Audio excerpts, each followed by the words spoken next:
Welcome to Radio Who, What, Why. I'm Jeff Schechtman.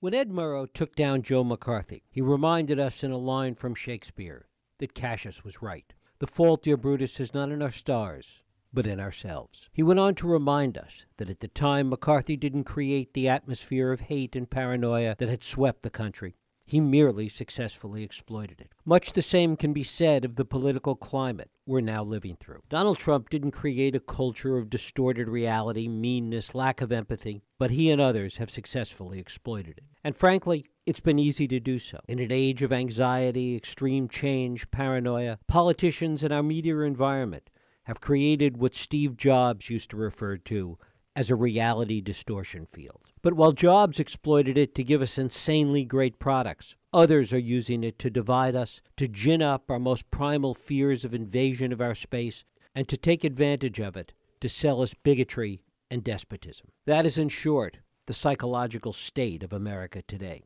To look deeper into it, I'm joined by my guest, Dr. Brian Welch. He's been a nationally recognized clinical psychologist for over 30 years. He's a graduate of Harvard and Harvard Law before receiving his PhD in clinical psychology. It is my pleasure to welcome Dr. Brian Welch here to talk about his book, State of Confusion, Political Manipulation and the Assault on the American Mind. Brian, thanks so much for joining us here on Radio Who, What, Why. Jeff, thanks so much for having me. You originally wrote the first draft of this book back in 2008. What did you see percolating in the American consciousness at that point? Well, I had been working in Washington, D.C., and was lobbying for mental health care.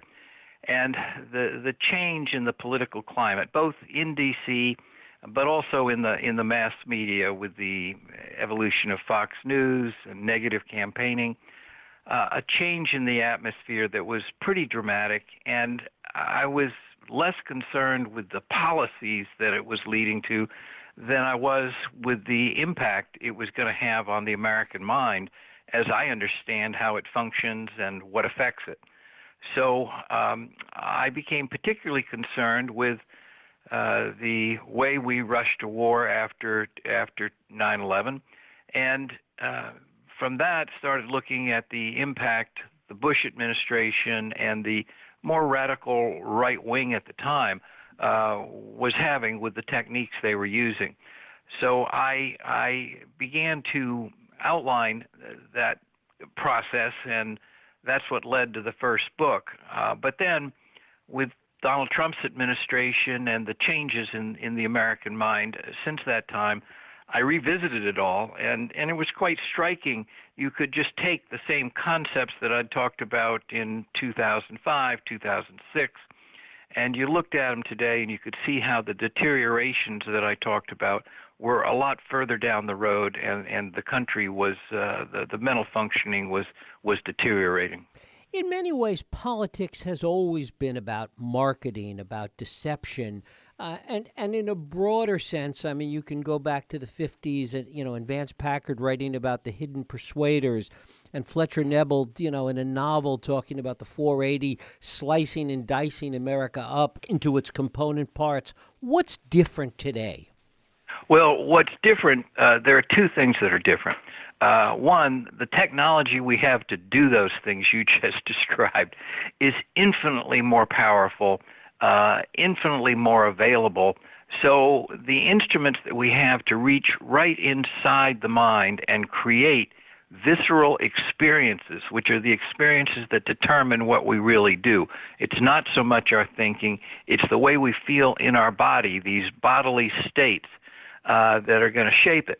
So with television, as we saw for the first time, I think in the Nixon-Kennedy debates in 1960, you could reach right inside a person and give them the experience of calm, cool, handsome John Kennedy, and you could contrast that with the experience viscerally of a sweaty, jowly Richard Nixon. And the question for the electorate was, which experience do you prefer? And lo and behold, they preferred Kennedy for those reasons. But TV was the first instrument where people could work that kind of mischief directly and move right inside the mind. So the technology we've got has been greatly expanded. At the same time, the object of that technology, the human mind, or the American mind in this case, has been under a withering assault. And that's what I talk about in State of Confusion, that the amount of pressure on the mind. The mind's first and most important job is to create our sense of reality. Now, we all think of reality as just something out there that we perceive, but it's not like that. The mind has to take all of the myriad things that are coming into it, and it has to organize it and synthesize it and create a sense of what we prioritize as our reality. When the mind can't do that, when it's overloaded with material, or when for some other reason it starts to malfunction and we can't create a reality sense that we trust in, we get very, very anxious. And at that point, we don't function as well. We tend to look to some powerful other figure, a demagogue, if you will, who will tell us what's real and what's not real. So the mind, as I document in the book, with a pace of change that we've had to integrate, with the amount of dislocation, disruption, and economic fear, the mind has been assaulted. And the incidence of trauma in this country, it's so ubiquitous that we overlook it and say, well, it's just life. But 80% of the American public has experienced some form of significant traumatic experience which we can reasonably anticipate will disrupt our effective psychological functioning. So what's changed then is you've got the mechanisms to work the mischief, and the object on which they're working it, the human mind, is sadly in much more disarray as the world becomes more complex and as we lose those things that support the mind, the sanctity of the family, the extended family, communities, neighborhoods, schools, even professionalism, all the things that once supported the mind's ability to construct its reality have been under assault, and the price we're paying is terrible. People are becoming unable, they're so shaky in their trust in their own reality that when we see someone with a different reality, it's too threatening to us, and so we hate them. And that's the real danger in the country. How much of this comes from the fact that there is this trauma, there is this change, there's so much coming at us, and it has now exceeded our essentially evolutionary ability of the mind to process that much? Well, you stated my big concern very, very well. That's exactly the concern. There's an old Far Side cartoon which shows a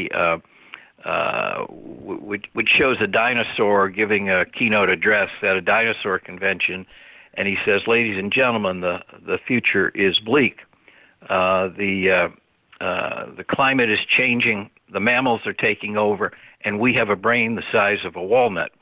And it's a little bit like our situation now, and there is a lot we can do to improve the functioning of the mind, but we got to do it, and we got to do it pretty soon.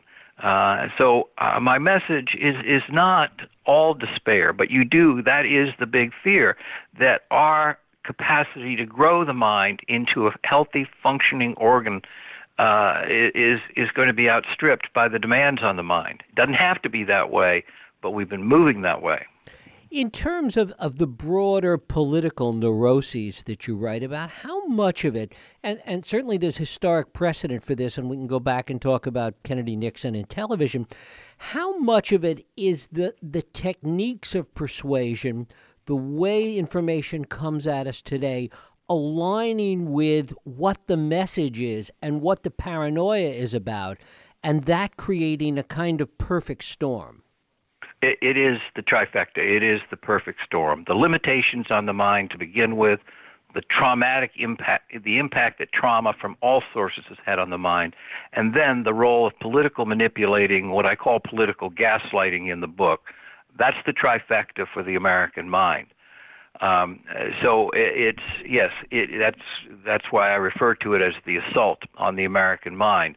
And the three things coming together is devastating. Now, at the same time, and a lot of progress since I wrote the first volume of the book that caused me to write the second volume, is that we are learning a lot about the mind, and we're discovering some things we can really do to fairly quickly transform and strengthen the mind. We not only have the developments in neuroscience where we can look at the mind and the brain, but we also have a renaissance-like cross-fertilization that's taking place as the eastern half of the world, with its history of contemplative practices, Tibetan Buddhism being a brilliant example, is coming ashore, and we are able to integrate it with Western psychology. And it is a lot like the Renaissance, where you had cross-cultural, two cultures, three cultures coming together and cross-pollinating one another. So we are now, if you look at what we've learned about trauma in this country, what the eastern half of the world was learning about the mind in general, we can put those things together into some techniques. And I've been practicing clinical psychology, here in Sausalito for a long time, and I've never been so excited about what we can do with an individual mind. But there are also implications for what we can do at a national level based on our new understanding of the mind. Most importantly, our leaders need to be helping the mind construct a reality and with a confidence, and protect their ability to think independently. Roosevelt was a fabulous example of this in 1932 with the Great Depression. And he, the very first thing he said to us after he was elected, the first paragraph of his first inauguration, he said, "We have nothing to fear but fear itself." Now, I've seen a lot of commentators who chuckle and say, well, that doesn't make any sense. But it does make a lot of sense, because what he was doing was he was identifying, making people aware of their inner psychological state. Once you're aware of it, my neuroscientist friends have a saying, if you can name it, you can tame it. And once we become aware of fear and we label it fear, we then do what Roosevelt did with us, with his fireside chats of holding our hands and walking us through the steps of a program to get the economy moving again. After he did that, he took on a madman and Hitler in Europe and defeated him. He took the mind and made it a healthy mind and made it functional and reality-based. And of course, today, Donald Trump, in the same predicament, is encouraging people. He's not identifying the fear. He's just encouraging people to hate as a basis of it.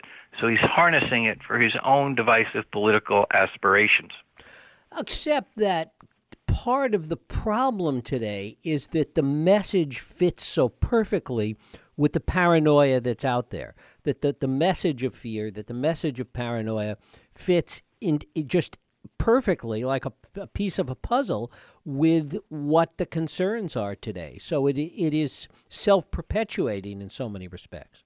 Oh, it is. And yes, you put your finger on it when you say paranoia. And I spend a lot of time in the book talking about what paranoia is. We all think of paranoia as irrational suspicion. It is that. That's correct. But it's a lot more. Paranoia takes place right at the boundary between what's inside our mind and what is outside our mind. And that's a pretty thin membrane, and we can easily get confused on it. So if we have a fearful inner state that you're referring to, it's very tempting to project it out, to get it out of us, and to see it as out in the world on an identified enemy that we can blame, scapegoat, but at least feel that our anxiety is outside us, that it's containable, and it's defeatable. And that's the main technique that the country has gone through whenever it has been frightened. So yes, it's the paranoid stuff is very dangerous.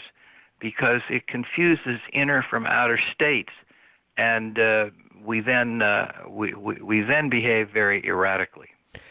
Hasn't that, though, been part of politics for a long time? I mean, Richard Hofstadter wrote 50 years ago about the paranoid style in American politics. This is something that has been part and parcel of our politics for so long. It just seems to be so much more dangerous now.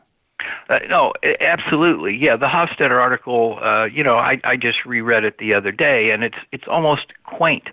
But yes, there's always been a paranoid streak in American politics. The problem is that the pressures on the mind that create the paranoid state have grown exponentially, and the supports that we have traditionally used in this country to address those insecurities have all been under attack themselves. If you look at the professions, it's not just the free press that's been under assault. All of the professions, law, medicine, teachers, all of them have in some way had their autonomy usurped by corporate interest in this country, and so they don't function independently, and they are subject to the controls and the objectives of a commercial state. So it's the strains of paranoia have always been there, but the pressures on those paranoid mechanisms that I talk about in State of Confusion are now much bigger and growing much faster. If our leaders can begin to help us identify these states before we project them, before we go to war in Iraq, if you can talk about our fear after 9/11, you can do what Roosevelt did and help us manage the fear and see that it can be contained and see that it can be turned into good works, into constructive things that really do make us safer, happier, and a more loving culture. I mean, I guess the question is whether all of these positive things can be reinforced in the same way by the external communications stimulation that we have today. I mean, this comes back to this idea that we talked about before of kind of the perfect storm, that these things fit together so well. Do these things fit together with an inspiring, positive message? And arguably not so much. Yes, they can if we do take advantage of, I'll call it the new understandings we have of the American mind, but I think we have to respect that some of these understandings were observed halfway around the globe 2,500 years ago. But so I will say the newly emerging understanding we have about the mind, the fundamental principle, and it's not one that, at least to me, was ever intuitively obvious, but the key word for an American cure is awareness. It's awareness, awareness, awareness. Now, that's a word that has multiple levels of meaning. On the most superficial level, if we are aware of the techniques by which we're being manipulated, if we're aware of what psychological trauma does to us and what we need to do to address it, if we're aware of the limitations of the mind, half of our struggle, honestly, is resolved with that awareness. We are lucky in that regard. But there's also a deeper health dimension to awareness. When the mind is being aware, when it is in a state of awareness, we are then making it healthy just by virtue of doing the awaring, if you will. It is an exercise for the mind, and it enables us to tolerate dealing with more difficult things.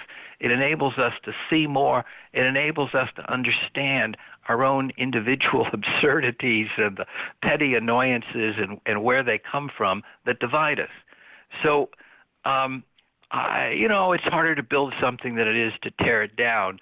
So I don't want to say this is a slam dunk, a piece of cake, or that we will do it.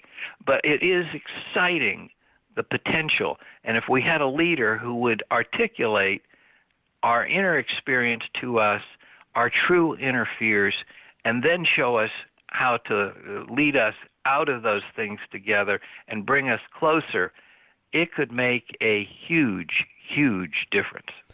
Isn't the counter-argument to that, though, what you talk about in terms of our lack of rationality, our lack of rational thought? It definitely, yes, it is definitely the counter-argument that we are on. We've been in a downward spiral. We have someone who, to some extent, is a master manipulator at the helm. We have several billions of dollars directed at trying to completely confuse and befuddle the American mind. That's the gaslighting that I talk about in State of Confusion. So yes, it is a very dire situation we're in. The first step, and the reason I wrote State of Confusion, is, we talk about the environment and the dangers there being denied. Well, nothing is as denied as our awareness of the human mind, and that's the instrument that we're trying to dig our way out of this mess with. We've got to pay attention to it, understand it, and take care of it a little bit. Is it your feeling that Americans are more susceptible to this than other countries, other cultures? Well, we have special areas of susceptibility, and I can't claim expertise in other cultures. But yeah, it goes back in our DNA. I mean, we were a bunch of people who came to this country. We were all immigrants, for the most part, fleeing a more powerful state. I mean, we were, in some ways, a paranoia-ridden country from the beginning. And we used some horrible projection scapegoating devices that let us, enslave millions of people because they had a different skin color. And we retreated. We were called the island fortress because we had these big bodies of water all around us. And those things psychologically were protective. We also had an incredible abundance of natural resources so that poverty didn't have to be a big problem right away. Now, all of those things are evaporating in terms of the protective buffer they give us. But yes, we were an odd sort that came together and fought this revolution. Now, we did have some brilliant people. I mean, the work of the founding fathers, you compare what they did, and you read the Federalist Papers, or you look at the philosophical underpinnings of our Constitution. They were brilliant. So they were able to be rational and show a lot of foresight. But you're right. This country has had its special areas and its special privileges because of geography and resources that other countries haven't had. To what extent does diversity play a part in shaping reality? Because we are such a big, expansive country, because we are so diverse, because there's such differences in experience and culture and education, how much does that impact the multiple realities that we see people responding to? That's a great question. And the country, as you know, has really struggled with how to tolerate and harness diversity, that we often forget that the country was developed by very diverse minds, by people coming from all over the world to settle here. Now, I spent my whole life looking at individual minds and looking at how they fit together or don't fit together. And minds are like snowflakes. There's no two that's alike. And the plus and the minus in that is that it's threatening when we see a different mind. But if you begin to look at organizational psychology studies, what's very clear is that if you can have multiple minds brought to bear on a particular problem, you've got a much better job of, if your airplane crashes, of getting out of the desert successfully when you have more minds at play on it, because they each have different strengths. So the challenge in this country, and we had this horrible thing with slavery, horrible thing It's been all over the world with sexism, but we have been blessed to be able to integrate and use a lot of these differences and resources, but it's been a bloody process getting to the place where we could do it. Is it possible that we're so deep into this that there really is no way out? Yes, it is possible, and that is the concern, and that's why I'm writing State of Confusion. I can say to you with 100% certainty, if we will pay attention to the mind, and if we will understand it and respect it and do what it needs, we can overcome these things. I can't say to you for sure that we will. It's like the environment. I don't know. Have we reached a point of no return? It's chilling. I can't say we have not. But in some ways, it doesn't matter. We damn well better get ourselves moving and doing what we can so we at least have a chance. If we do not recognize the things I'm talking about in State of Confusion, we are doomed. It would just, unless there's some intervening miracle, and I don't much believe in those kinds of miracles. So yes, it's possible. We have gone past doomsday and not really known it. But what I'm trying to say is I think there are some resources available to us that I try to talk about in the new edition of State of Confusion, that if we will use them, we can make a huge difference and have a much greater chance of survival. And finally, in order to do that, does it have to come from charismatic leadership, or does it come from individual grassroots efforts? I think we're at a state where we really need both. And the two, the one hand has to wash the other in that regard. It's pretty darn hard to do this without good leadership.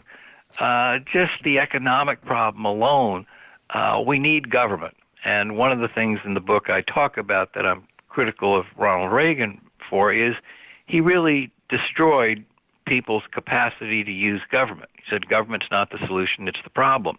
Well, that's baloney. It may be imperfect, but it's the only tool we got to address some of these problems. So, and on an individual level, I talk a lot about what we can do with our individual minds. Yes, we are the sum of our parts, and we need bright, vibrant people. And when we do have that vitality and vibrancy in individual minds, we start working together pretty quickly. We recognize each other. We have a sense of community, and we can move as a group. And there have been instances of that happening. But so we no longer have a luxury of just using one or the other. We need some good leadership, but they have to be selected by healthy, vibrant minds that know how to get them elected. And we've obviously not done well in that one.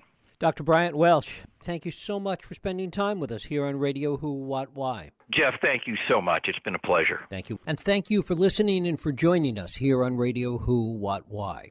I hope you join us next week for another Radio Who, What, Why podcast. I'm Jeff Schechtman.